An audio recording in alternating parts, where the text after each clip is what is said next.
Welcome back to my YouTube channel. तो आज की वीडियो में हम लोग पढ़ेंगे द कंसेप्ट ऑफ इवापोरेशन। तो चलिए बिना किसी देरी के वीडियो को शुरू करते हैं। और अगर आप चैनल पे नए हैं तो चैनल को लाइक्स और सब्सक्राइब करें। तो सबसे पहले हम लोग देखेंगे व्हाट इज इवापोरेशन, क्या होता है इवापोरेशन। तो अगर बात करें इवापोरेशन की डेफिनेशन की, तो इवापोरेशन क्या है? It is the process of conversion of liquid into gas at any temperature below the boiling point. यानी एक प्रोसेस, एक प्रक्रिया है किसका? लिक्विड का गैस में चेंज होने का, जो कि किसी भी टेम्परेचर पे हो सकता है, लेकिन वो टेम्परेचर क्या होना चाहिए? बॉइलिंग पॉइंट से, जिस टेम्परेचर पे कोई सब्सटेंस बॉयल होता है उससे कम होना चाहिए।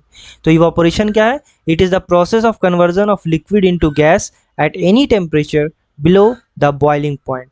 यानी वो प्रोसेस जिसमें लिक्विड किस में चेंज होता है? गैस में। उस प्रोसेस को कहेंगे इवापोरेशन। तो आगे देखते हैं हम लोग क्या होता है।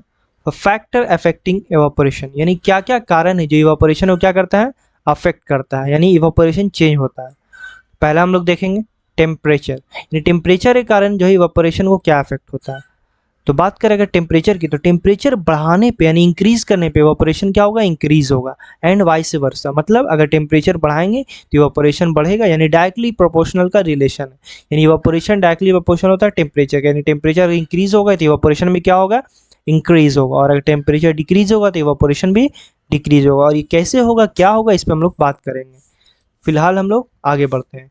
सरफेस एरिया, यानी इवापोरेशन और किन चीज़ों पे डिपेंड करता है? सरफेस एरिया पे। सरफेस एरिया पे कैसे डिपेंड करता है? अगर बात करें सरफेस एरिया अगर इंक्रीज करेंगे, सरफेस एरिया बढ़ाएंगे तो इवापोरेशन भी क्या होगा? इंक्रीज होगा, बढ़ेगा। और वाइस वर्सा, मतलब उसका अपोजिट भी ट्रू होगा। मतलब कहने का कि इवापोरेशन सरफेस एरिया के भी डायरेक्टली प्रोपोर्शनल है। जैसा टेम्परेचर के डायरेक्टली प्रोपोर्शनल है, सरफेस एरिया के भी डायरेक्टली प्रोपोर्शनल। मतलब एरिया अगर बढ़ेगा तो इवापोरेशन का रेट स्पीड बढ़ेगा, और अगर एरिया घटेगा तो इवापोरेशन का स्पीड घटेगा। तीसरी बात हम लोग करते हैं विंड स्पीड, यानी हवा का बहाव, हवा कितनी तेजी से बह रहा है उस जगह पे। तो किसी जगह पे अगर हवा का स्पीड ज़्यादा हो तो उस जगह पे इवापोरेशन का रेट भी ज़्यादा होगा। मतलब इस विंड स्पीड बढ़ने पे इवापोरेशन भी क्या होगा? बढ़ेगा। एंड वाइस वर्सा, मतलब इवापोरेशन और विंड स्पीड क्या होता है? डायरेक्टली प्रोपोर्शनल होता है। विंड स्पीड बढ़ेगा तो इवापोरेशन बढ़ेगा, और अगर विंड स्पीड घटेगा तो इवापोरेशन घटेगा। चौथा बात करते हैं हम लोग ह्यूमिडिटी। ह्यूमिडिटी के बारे में बात करेंगे। ह्यूमिडिटी क्या होता है देखेंगे हम लोग नेक्स्ट स्लाइड में। तो व्हाट इज ह्यूमिडिटी पे कैसे इफेक्ट करेगा, यानी ह्यूमिडिटी क्या असर डालेगा इवापोरेशन पे। तो ह्यूमिडिटी अगर इंक्रीज होगा तो इवापोरेशन क्या होगा? डिक्रीज होगा। मतलब ये इन्वर्स रिलेशन है, यानी इवापोरेशन अगर बढ़ेगा तो ह्यूमिडिटी घटेगा, ह्यूमिडिटी बढ़ेगा तो इवापोरेशन घटेगा। एक दूसरे का अपोजिट है, यानी जिस जगह पे ह्यूमिडिटी ज़्यादा होगा उस जगह पे इवापोरेशन कम होगा। ये ह्यूमिडिटी क्या है? It is the amount of water vapour present in atmosphere. हवा में जो है वाटर वेपर कितना प्रेजेंट है उसी को कहते हैं ह्यूमिडिटी। ठीक है। तो ह्यूमिडिटी बढ़ने से इवापोरेशन क्या होगा? घटेगा, और घटने से इवापोरेशन बढ़ेगा। नेक्स्ट बात करते हैं प्रेशर के बारे में। प्रेशर का भी रोल होता है इवापोरेशन में। तो प्रेशर अगर बढ़ेगा तो इवापोरेशन याद रखना घटेगा, प्रेशर बढ़ने से इवापोरेशन क्या होगा? घटेगा। यानी इसमें भी क्या है? Inverse relation. इवापोरेशन और प्रेशर क्या एक दूसरे का अपोजिट, यानी प्रेशर जहाँ बढ़ा तो इवापोरेशन क्या होगा? घटेगा, और प्रेशर जहाँ घटा इवापोरेशन क्या होगा? बढ़ गया। एक दूसरे का अपोजिट है। तो ये देख सकते हैं तीन फिनोमेना जो है, ये तीन जो है इवापोरेशन को कैसे अफेक्ट कर रहा है? डायरेक्टली अफेक्ट कर रहा है। मतलब टेम्परेचर बढ़ेगा तो इवापोरेशन बढ़ेगा, एरिया बढ़ेगा तो इवापोरेशन बढ़ेगा, और विंड स्पीड बढ़ेगा तो इवापोरेशन बढ़ेगा। लेकिन ये दोनों जो है ह्यूमिडिटी और प्रेशर अपोजिट है इवापोरेशन, यानी ह्यूमिडिटी बढ़ेगा तो इवापोरेशन घटेगा, और प्रेशर बढ़ेगा तो इवापोरेशन घटेगा। नेक्स्ट हम लोग देखेंगे इन कारणों को, देखेंगे कि क्यों ऐसा है। तो यहाँ देख सकते हैं बउआ का कपड़ा जो है सूख रहा है। तो बउआ का कपड़ा अगर सूख रहा है तो नॉर्मली देखते होंगे, अगर आपने कभी कपड़े को पसारा होगा या मम्मी वगैरह पसारते होंगे, तो आपने क्या देखा होगा कि कपड़े को एकदम फैला के पसारा जाता है। इससे क्या होता है? कपड़े को फैला के पसारने जल्दी सूखता है। जल्दी सूखता है मतलब क्या हो रहा है? इवापोरेशन जल्दी होगा, क्योंकि कपड़ा जो भीगा होता है उसमें क्या होता है? पानी। और पानी जितना जल्दी सूखेगा मतलब कहाँ जाएगा? वो इवापोरेट होके जाएगा। इवापोरेट होना मतलब इवापोरेशन होना। तो जितना जल्दी कपड़ा सूखेगा उतना तेजी से क्या होगा? इवापोरेशन होगा। तो बताइए आप किस कपड़े में इवापोरेशन होता है? मोड़ चमोड़ के रखे हुए भीगे कपड़े में, या फैलाए हुए कपड़े में, इस तरह के कपड़े में? तो इस तरह के कपड़े में यानी जो एरिया बढ़ जाता है उसका, तो इवापोरेशन स्पीड से होता है। यानी एरिया और इस इवापोरेशन डायरेक्टली रिलेशन है। ठीक है। और आगे देखेंगे, ये तो फिनोमेना आप लोगों ने देखा ही होगा सुबह सुबह चाय की चुस्की लेते हुए। तो यहाँ पे क्या लिखा? Rate of evaporation is higher when surface area exposed is greater, so cooling of tea is faster in saucer. तो इस तरह का क्वेश्चन आपको एनसीईआरटी में मिलेगा कि एक सॉसर या कप में जो हम लोग पीते हैं, सिपिंग करते हैं, है ना, सुड़ा के जो चाय को पीते हैं या दूध को, तो किस में जो है आराम से पी पाते हैं? तो जनरली सॉसर में आराम से पी पाते हैं, और कप में जो है हम लोगों को प्रॉब्लम होता है थोड़ा पीने में, देर से पी पाते हैं। तो इसका कारण भी है इवापोरेशन, यानी कि सरफेस एरिया बढ़ गया, यहाँ पे देख सकते हैं। तो सरफेस एरिया अगर बढ़ेगा तो इवापोरेशन तेजी से होगा, इवापोरेशन तेजी से होगा तो तेजी से क्या होगा, कूलिंग प्रोड्यूस करेगा, क्योंकि इवापोरेशन क्या करता है, कूलिंग इफेक्ट प्रोड्यूस करता है। इसको हम लोग आगे देखेंगे। और यहाँ पे देखेंगे तो इसका एरिया क्या है, कब का कम है, जिस वजह से इवापोरेशन का स्पीड कम होगा due to decrease in surface area. तो इवापोरेशन धीरे होगा तो फिर कूलिंग भी धीरे करेगा, तो चाय जो है देर से ठंडा होगा।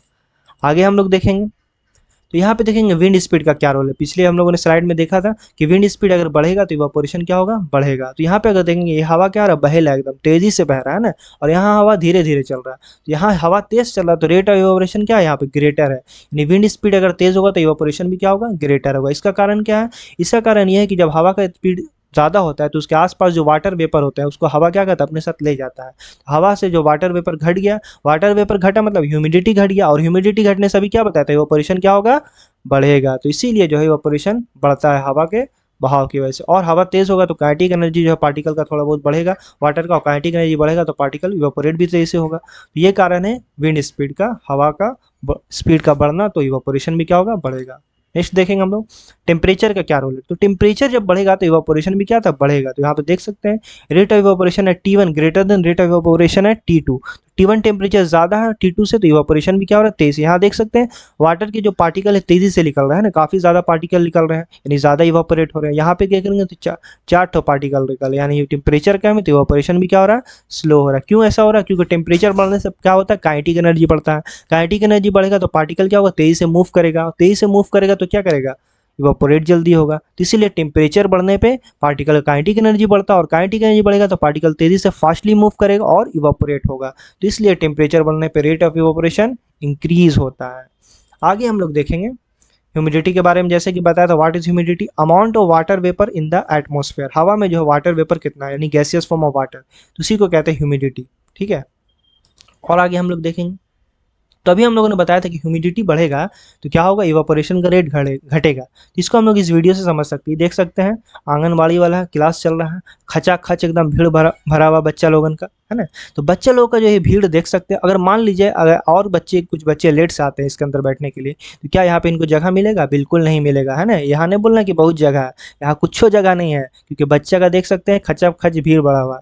तो इस वजह से क्या होगा, जब इतना भीड़ की वजह से अगर क्लासरूम में और बच्चे इंटर करना चाहेंगे तो बच्चे क्या होगा, बहुत दिक्कत होगा, इंटर नहीं कर पाएंगे। तो सेम उसी तरह जब ह्यूमिडिटी ज़्यादा होता है, तो ह्यूमिडिटी मतलब वाटर वेपर का अमाउंट हवा में ज़्यादा, तो अब बताइए वाटर वेपर का अमाउंट ज़्यादा मतलब कि जैसे कि बच्चा लोग ज़्यादा, तो अंदर से मतलब बाहर से जब अंदर आना कोई चाहेगा क्लास में बच्चे बैठने के लिए तो वो नहीं आ पाएंगे, क्योंकि भीड़ भाड़ ज़्यादा। सेम उसी तरह जब लिक्विड इवापोरेट करता है, इवापोरेट करके कहाँ जाता है, हवा में जाता है, और हवा में भीड़ भाड़ ज़्यादा है, भीड़ भाड़ ज़्यादा होगा तो क्या होगा, अंदर नहीं आ पाएगा। अंदर नहीं आ पाने का मतलब इवापोरेट होके हवा में नहीं जा पाएगा, क्योंकि पहले से बहुत सारा जो है वाटर वेपर जगह लिया हुआ है। तो जिस वजह से इवापोरेशन का रेट घट जाता है due to increase in humidity. I hope आपको समझ में आया होगा। आगे हम लोग देखेंगे कुछ इंपॉर्टेंट और पॉइंट, तो आपको ये सब समझ में आया होगा। इंपॉर्टेंट पॉइंट ऑफ इवापोरेशन देखेंगे तो क्या है, पहला है एक सरफेस फिनोमेना, ये सिर्फ सरफेस पे होता है। बॉइलिंग में क्या पूरे लिक्विड में यानी पूरे बल्क में होता है by the process of convection, लेकिन ये इवापोरेशन का एक सरफेस फिनोमेना यानी सरफेस पे ही होता है। और आगे बात करेंगे तो इवापोरेशन क्या करता है, कूलिंग इफेक्ट प्रोड्यूस करता है। यहाँ पे इवापोरेशन होगा, जिस जगह पे इवापोरेशन होगा वहाँ पे ठंडा, उस जगह को, उस इलाके को क्या कर देगा, एकदम ठंडा कर देगा। ऐसा कारण हम लोग देखेंगे। तो पहले ये देख सकते हैं इवापोरेशन क्या सिर्फ सरफेस पे होता है, it is a surface phenomena. ऐसा क्यों, क्योंकि सरफेस के क्या होता है, पार्टिकल के काइनेटिक एनर्जी ज़्यादा होता है, काइनेटिक एनर्जी ज़्यादा होगा तो तेजी से इवापोरेट करेगा। इसीलिए जो है सरफेस फिनोमेना इवापोरेशन को कहा जाता है, क्योंकि सरफेस के पार्टिकल के पास ज़्यादा काइनेटिक एनर्जी होता है in comparison to the bulk particle. ठीक है, और आगे हम लोग देखेंगे तो इवापोरेशन जो अभी बताया कूलिंग इफेक्ट प्रोड्यूस करता है। ऐसा क्यों, तो इसको पढ़ेंगे। Evaporation occur when the particles of the liquid absorb heat from the surrounding, यानी जो इवापोरेशन कब होता है, जब पार्टिकल्स, लिक्विड के पार्टिकल किस में चेंज होंगे, गैस में चेंज होंगे। गैस में चेंज कैसे होंगे, लिक्विड से गैस में चेंज होने के लिए हमको चाहिए एनर्जी, दैट इज हीट चाहिए। तो वो कहाँ से मिलेगा, कहीं से, सराउंडिंग से लेगा, किसी से भी लेगा। तो ये एनर्जी लेके जो है पार्टिकल क्या हो जाते हैं, गैस में चेंज हो जाता है, इवापोरेट हो जाता है। और ये this absorption of heat increase the energy of the particle, और जब हीट एब्जॉर्ब करेंगे लिक्विड तो उनका एनर्जी बढ़ेगा, एनर्जी बढ़ेगा तो पार्टिकल स्केप कर जाएंगे लिक्विड के सरफेस से और कहाँ चले जाएंगे, गैसियस फॉर्म में। Since the particle of liquid absorb heat from the surrounding, the amount of heat present in the surrounding decrease which cause cooling in the surrounding. कहने का मतलब ये, जिस जगह पे इवापोरेशन होगा तो वो जो लिक्विड है वो इवापोरेट होगा तो वो हीट कहाँ से लेगा, सराउंडिंग से लेगा, उस जगह से लेगा, और वो हीट लेके इवापोरेट हो जाएगा, गैसियस फॉर्म में चेंज हो जाएगा। लेकिन जब वो हीट लेगा उस जगह से, वो जगह जो हीट का क्या करेगा, लॉस करेगा। लॉस ऑफ हीट से क्या होता है, कूलिंग प्रोड्यूस होता है, इसीलिए उस जगह पे क्या लगेगा, ठंडा लगेगा। इसका हम लोग डेली लाइफ में एग्जांपल देखेंगे और एनसीईआरटी के कुछ क्वेश्चन भी है जो इससे रिलेटेड है। तो जैसे कि एनसीईआरटी में क्वेश्चन है कि मटका जो होता है, मटके में हम लोग जो है पानी रखते हैं तो ठंडा क्यों रहता है। तो यहाँ पे हम लोग देखेंगे मटका जो होता है उसमें छोटे छोटे छेद होते हैं, जैसे कि यहाँ पे आपको दिख रहा है ना। तो ये जो छेद होता है इससे क्या होता है, वाटर थोड़ा सा बाहर आ जाता है, एक्सपोज हो जाता है एटमोसफेयर में। और जब वाटर बाहर आएगा तो वो क्या होगा, बाहर से सराउंडिंग से टेम्परेचर लेगा, है सराउंडिंग से टेम्परेचर लेगा। और जो सरफेस वगैरह है ना, ये जो देख सकते हैं मटके का जो सरफेस है उससे भी क्या लेगा, हीट वगैरह लेगा। और अंदर के पानी से भी हीट वगैरह लेगा और इवापोरेट होकर कहाँ चला जाएगा, एटमॉस्फेयर में चला जाएगा। तो ये जो मटका देख रहे हैं इसमें पानी रखने का ये फायदा है कि ये जो छेद होते हैं छोटे छोटे होल्स, उसके वजह से जो अंदर से जो थोड़े बहुत जो वाटर है उसके पार्टिकल इसको बाहर आ जाते हैं सरफेस पे। और सरफेस पे आने से वो हीट लेके जो है मटके से और अंदर से वाटर से लेके वो स्केप कर जाते हैं। जब हीट लेंगे मटके से या पानी से अंदर के, तो क्या होगा, हीट का लॉस करेगा मटका, और अंदर का वाटर जो मटके के अंदर प्रेजेंट है, तो हीट के लॉस करने से वो क्या होगा, कूलिंग प्रोड्यूस होगा। इस वजह से जो मटके में पानी रखने से क्या होता है, कूल होता है ड्यू टू इवापोरेशन। और इवापोरेशन में हीट का क्या होता है, कौन सा हीट इन्वॉल्व होता है, लेटेंट हीट ऑफ वेपराइजेशन। याद रखना, जब भी इवापोरेशन होता है during evaporation the latent heat of vaporization is always involve. तो ये कारण था मटके में पानी रखने से ठंडा क्यों होता है। आगे हम लोग देखेंगे। और जैसे कि नॉर्मल हम लोग देख सकते हैं कि एसीटोन या अल्कोहल या फिर किसी तरह का सैनिटाइजर या परफ्यूम वगैरह जब हाथ में हम लोग छिड़कते हैं या स्प्रिंकल करते हैं तो हमें ठंडा यानी कूल फील होता है। ऐसा क्यों होता है, क्योंकि सेम कारण है, इवापोरेशन प्रोड्यूसेस कूलिंग इफेक्ट। क्यों, क्योंकि जैसे ये सब स्प्रिंकल करेंगे तो कुछ देर बाद ये देखेंगे क्या होगा, इवापोरेट होकर उड़ जाता है ना, गैसियस फॉर्म में चेंज होता है। जब ये गैसियस फॉर्म में चेंज होगा तो इसको कुछ हीट चाहिए, which is latent heat of vaporization. वो कहाँ से लेगा, आपके इस हाथ से लेगा, और ये हाथ जो आपका हीट लॉस करेगा, इस वजह से आपको ठंडा फील होगा। और आगे देखेंगे, ये भी क्वेश्चन आपको एनसीईआरटी में दिया हुआ है। तीसरा ही देख सकते हैं, डिजर्ट कूलर है ना। डिजर्ट कूलर का यहाँ पे प्रचार नहीं हो रहा, आपको समझना है साइंस। तो डिजर्ट कूलर जो बोला जाता है, एनसीईआरटी में क्वेश्चन है कि why desert cooler cool faster in hot and dry days, यानी गर्मी के दिनों में और जब सूखा होता है, मतलब ह्यूमिडिटी कम होता है, तो डिजर्ट कूलर अच्छे से काम करता है। तो याद रखना, डिजर्ट कूलर का जो वर्किंग प्रिंसिपल है which is the principle of evaporation, यानी इवापोरेशन के प्रोसेस पे काम करता है।